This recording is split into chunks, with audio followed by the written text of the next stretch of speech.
Hello there, my name is Salem King. I'm a creator, influencer, and content strategist, among other things. I'm really honored to be here. It's the holiday season, and you are here too, which means you could be anywhere else. You could be spending time with family, shopping, seeing a movie, but you're here. And what that tells me is there's something more important to you in this moment than comfort. And I don't know what that is. Could be career advancement in the new year, could be just your desire to grow your knowledge and insight. Whatever it is, this session is going to be incredibly valuable to you in the next minute. So let's get right into it.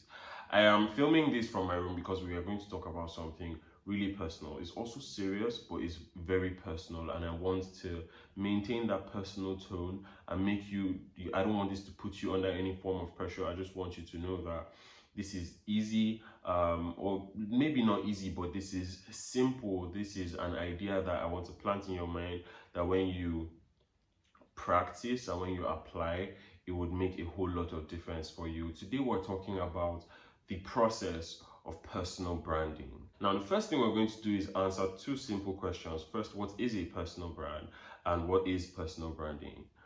A personal brand, in really simple words, is what people say about you when you're not in the room. I'm not a big fan of definitions, so if you're into technical definitions, just go to Google. But for ease of understanding, a personal brand is what people say about you when you're not in the room. And now, what is personal branding? Personal branding is the act or the activity of people promoting themselves and their careers as brands. Now, before we go ahead, I want us to agree on one fact, and it's that everyone has a personal brand. Now, whether you know it or not, by the definition of a personal brand being what people say about you when you're not in the room, everyone has a personal brand. Picture this: there's a woman that sells akara at the junction of your house, and that woman, every time you go there to buy akara, she's clean, everything is professional. You pay, someone hands you your akara, and you just get going. You don't even know her name. Her business doesn't have any labels, nothing registered. She just sells akara by the roadside. And now there's another woman who you get akara from down the road, a little further down the road, and every time you go there, she asks you, how are you, how's your family? And then there's this period where you traveled out of town and you didn't go to buy akara for like 6 months, and then when you went back, she's like, oh my god, I haven't seen you in a while, where have you been? Now, there's a difference between how you perceive those two people, and if you had to describe them to somebody else, you would describe them differently, even though none of them have any brand names. Now, that's why I say everyone has a personal brand. Whether you know it or you do not know it, you have a personal brand. Now, the beautiful thing, and the reason why we're having this conversation, is that with social media has presented us with an opportunity and an advantage in 2021. 20-30 years ago, the average person could not build a personal brand. You had to be famous, you had to be rich, you had to, get interviewed by a newspaper or something. You had to be a celebrity, basically, because it was really, really expensive to have a personal brand. Now, with social media, you now have the opportunity from your smartphone to shape the narrative that people will have about you when they talk about you. Remember, I said the personal brand is what people say about you when you're not in the room. Now, you can shape what will be talked about when you're not in the room using social media. So I'm sure you have a question at this point. How do I build my personal brand? And the answer is simple.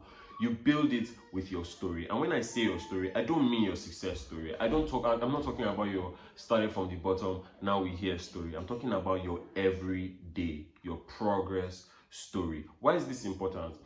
A success story is something you can only share after you have succeeded, after you've had your big break, after you hit a milestone.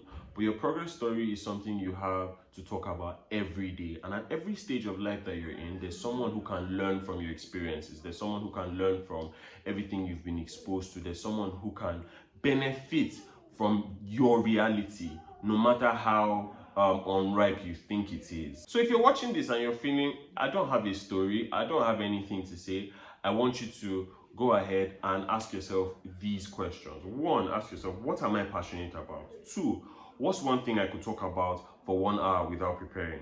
3, what am I spending the majority of my time and money on? 4, what am I mad about? What's the thing that I want to change in the world? And finally, What does the world need? Now, why are these questions important? Because your life is a lot more interesting than you think. You never know how interesting your life is until you decide to make a story out of everything. And if you're still feeling like I don't have a story, I want you to begin to think about these 5 factors going forward. Now, there are 5 very important factors that no two human beings have the exact same combination of. And what are they? 1, education. 2, your exposure. 3, your expertise. 4, your interests. And 5, your experiences. So even if 2 people grew up in the same house, they do not have the exact same combination of these 5 factors. Your education refers to whatever information that has made you a better person, whatever information that has added to what you knew before. Exposure is everything that you have been exposed to, like the country you grew up in, the kind of family you grew up in, what state you lived, what the culture was. And your expertise is what you get paid to do, whatever you've done for money ever.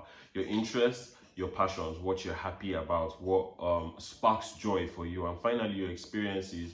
I think that's pretty self-explanatory.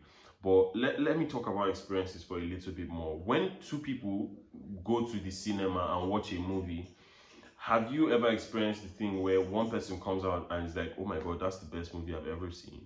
And the second person is like, that was a terrible movie. That was a waste of my time. That's 2 hours I'm never going to get back. That happens because everything that we experience in life, every person experiences it differently. And all of these factors come together to weave such an intricate and complex, beautiful tapestry that defines who you are. Now, every time you feel like your story isn't interesting, go look at these 5 factors. Every time you feel like I don't know what to talk about, go look at these 5 factors. Every time you don't know what defines your personal brand, go think about these 5 factors and then think within the context of your progress story, not your success story. So you're not trying to share something perfect. You're trying to share something that is in motion. And like I said before, you will not know how interesting your life is until you decide to make a story out of everything. So if you forget everything I said, remember this.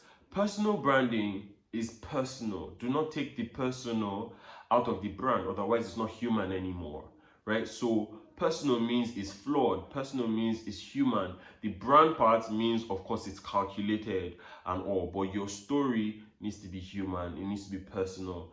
That's how you bring people into you. That's how you pull people into your story without taking them out of their story. This is what personal branding is. This is the process of personal brand. I look forward to you building amazing personal brands. Thank you so much for having me. I'm still Salem King. Bye.